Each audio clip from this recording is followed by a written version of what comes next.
Good morning everyone. My name is Sunny Ahmed. I welcome you all for the today online learning class. तो last class में हमने देखा था physical and chemical change. इसमें मैंने बताया था फिजिकल चेंज में वो अपने बेसिक आइडेंटिटी को लूज़ नहीं करती, जैसे मेल्टिंग ऑफ आइस हो गया, फिर फर्दर उसको रिकवर की जा सकती है। ठीक है, शेप साइज कलर्स जहाँ चेंजेस हो रहे हैं तो वहाँ पे क्या हो गया, आपका फिजिकल प्रॉपर्टी जो चेंज होती है that is called physical change कहलाती हैं। उनमें उनके केमिकल कंपोजिशन का कोई डिस्टर्बेंस नहीं होता, मतलब there is no new substance formed, that is called कहलाते हैं फिजिकल, जहाँ पे न्यू सब्सटेंस का फॉर्मेशन हो रहा है। फॉर एग्जांपल अगर मैं कुकिंग फूड कर रहा हूँ, मतलब फूड को कुक कर रहा हूँ अगर किचन में, तो इनिशियली में फूड जो जिस कंडीशन में होते हैं, ठीक है, उसको जब चॉप किया या चॉप करके जब क्या किया जाता है उसको, फिर किचन में जैसे हम लोग क्या करते हैं, उसको बनाना शुरू करते हैं। तो बनाना शुरू करते हैं तो उसका बाद का टेस्ट और इनिशियल टेस्ट काफ़ी डिफरेंट होता है, केमिकल कंपोजिशन की चेंज हो जाती है। तो वहाँ पे उस कंडीशंस को हम लोग कह सकते हैं कि जहाँ पे न्यू सब्सटेंस का फॉर्मेशन हो रहा है, दैट इज कॉल्ड क्या कहलाती है, वो केमिकल चेंज कहलाती है। ठीक है, तो हमने लास्ट क्लास में एलिमेंट्स के बारे में पढ़ा, जिनका आइडिया किसने दिया था, रॉबर्ट बॉयल्स ने दिया था 1661 में। एंटोनी लॉरेंट लवोजियर ने 1743 टू 93 में इस पर काम किया था। A French chemist was the first to establish an experimental useful definition of the element के बारे में बताया था कि एक ऐसा सब्सटेंस जिसको फर्दर सिंप्लीफाई नहीं किया जा सके, मतलब उनकी एक आइडेंटिटी अपनी होगी। ठीक है, उसके कॉन्स्टिट्यूएंट पार्टिकल भी क्या होंगे, सिमिलर होंगे। ठीक है ना। तो अब इनके जब देखा गया, इनके बारे में कुछ उन्होंने बहुत सारे इंपॉर्टेंट पॉइंट्स कलेक्ट किए। तो वो क्या थे, पहला कि they are lustrous, they are silvery grey, golden yellow, they conduct heat and electricity, they are ductile, can be drawn into wires, they are malleable, can be hammered into thin sheets, they are sonorous, making a ring sound like a hit। ठीक है, these are the examples। अब इसमें दो conditions थे। तो example of elements में क्या थे, मेटल्स नॉन मेटल्स थे। तो मेटल में बोला था कि उसमें सोनरस होते हैं, they are variety of colours, अलग अलग कलर्स शो करते हैं। नॉन मेटल्स में भी क्या है, नॉन मेटल्स के example, they are display variety of colours, they are poor conductor of heat and electricity, they are not lustrous, sonorous और वैल्यूबल। ठीक है, तो हमने इसके बारे में इतना सीखा था। एक्टिविटीज़ आज हम देखते हैं, इस एक्टिविटीज़ को समझते हैं इसके बारे में। इस इंडेक्स को मैंने पढ़ा था कल, तो इनको आप देख लेंगे, इसको अच्छे से समझ लेंगे। Compound is a substance composed of two or more than two element chemically combined with one another in a fixed proportion। तो कंपाउंड एक ऐसा कह सकता हूँ कि वो भी कॉम्बिनेशन ऑफ एलिमेंट्स क्या है, जहाँ पे एलिमेंट्स को एक फिक्स रेशियो में क्या की जाती है, कंबाइन की जाती है। ठीक है, what do we get when two और मोर एलिमेंट आर कंबाइंड, जब दो से ज़्यादा एलिमेंट आपस में कंबाइन करेंगे तो क्या होगा। Divide the class into two groups, ये 50 gram of iron filing and 33 gram of sulphur दिया गया, दो ग्रुप में बांट गया। एक में बोला गया 50 ग्राम ऑफ आयरन फिलिंग दिया गया, 3 ग्राम ऑफ सल्फर दिया गया नेक्स्ट ग्रुप को, पाउडर को, इन्हें channel disc to the both groups. ठीक है, दोनों ग्रुप को 50 gram of iron filing, 3 gram of sulphur powder दिया गया अलग अलग ग्रुप को।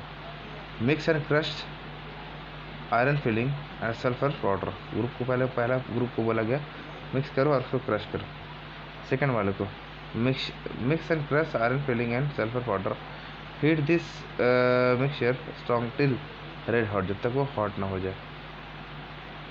Remove from the flame and let the mixture cools, जब मिक्सचर को फिर फर्दर देखोगे कूल करके क्या होती है।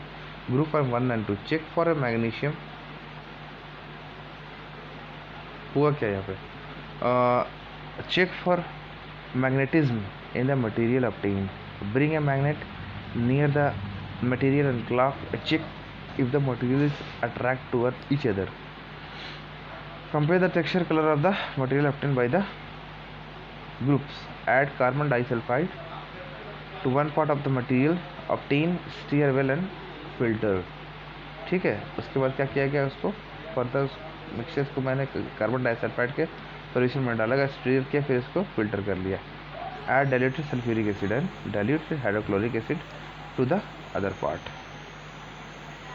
तो क्या ऑब्जर्व हुआ मुझे, ठीक है, यहाँ से ध्यान से समझेंगे। तो मुझे मिला क्या,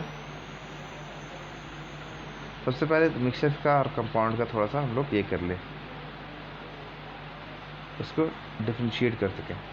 तो मिक्सचर किन्हें कहते हैं? एलिमेंट और compound just mix together to form a mixture and no new compound is formed. Element होते हैं जहाँ पे दो से ज़्यादा एलिमेंट को मिक्स किए जाते हैं, जहाँ पे कोई न्यू सब्सटेंस का फॉर्मेशन नहीं होता है, तो उसमें क्या कहेंगे? उसे मिक्सचर कहेंगे उसको। मिक्सचर है तो वेरिएबल कंपोजिशन, उनका अलग अलग कंपोजिशन होता है। Element react to form a new compound, जहाँ पे हम लोग न्यू कंपाउंड का बनते हुए देखते हैं, दैट इज कॉल्ड कहलाती है। कंपाउंड के example, the composition of each new substance is always fixed. जितने भी न्यू सब्सटेंस बनेंगे सबका कंपोजिशन फिक्स होगा। इसमें क्या होगा? वेरिएबल होगा। The mixture shows that the property of A constituent element. Mixture में क्या होते हैं कि इंडिविजुअल प्रॉपर्टी हम सभी एलिमेंट के जान सकते हैं। नेवर, अब इसमें क्या है? The new substance has totally different property. New substance जो होती है उनकी प्रॉपर्टी होती है टोटली डिफरेंट होती है।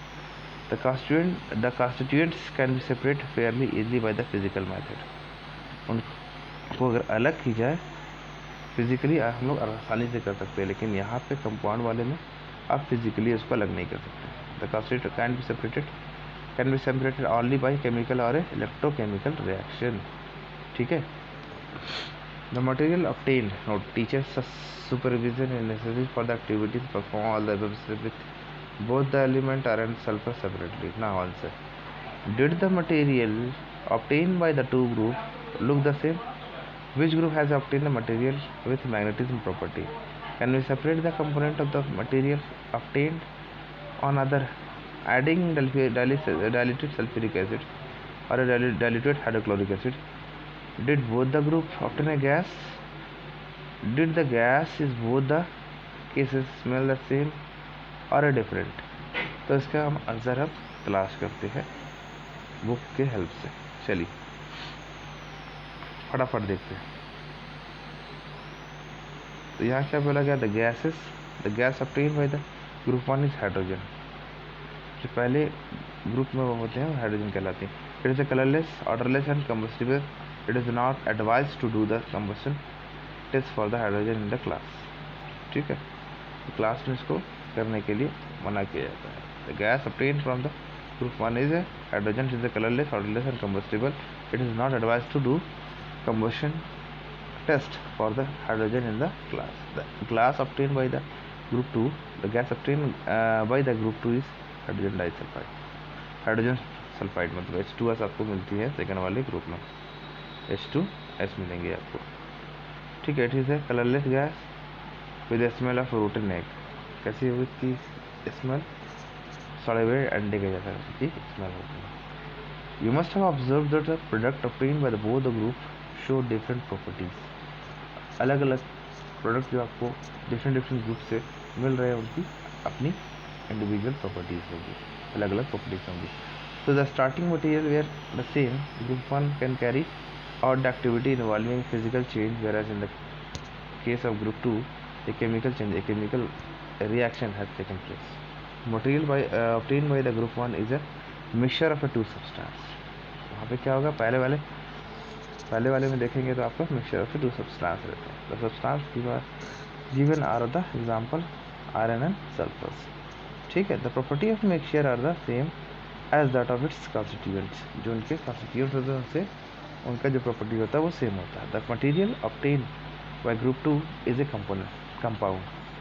तो सेकंड वाले ग्रुप में जो आपको मिलते हैं वो एक कंपाउंड है जिनको आप फिजिकली सेपरेट नहीं कर सकते। और heating the two element strongly we get a compound which has a totally different property compare to the combining element. The composition of compound is the same throughout. अब क्या होगा कि composition of A compound होगा वो through out same होती है। We can also observe that the texture and the colour of the compound are the same throughout. जो भी टेक्सचर होंगी, कलर होगी, उनका भी क्या होगा? सेम होगा। Thus we can summarize that the physical and chemical nature of the matter is the following graph organizer. So we will discuss in this topic in the next class. Thank you. Have a marvelous day.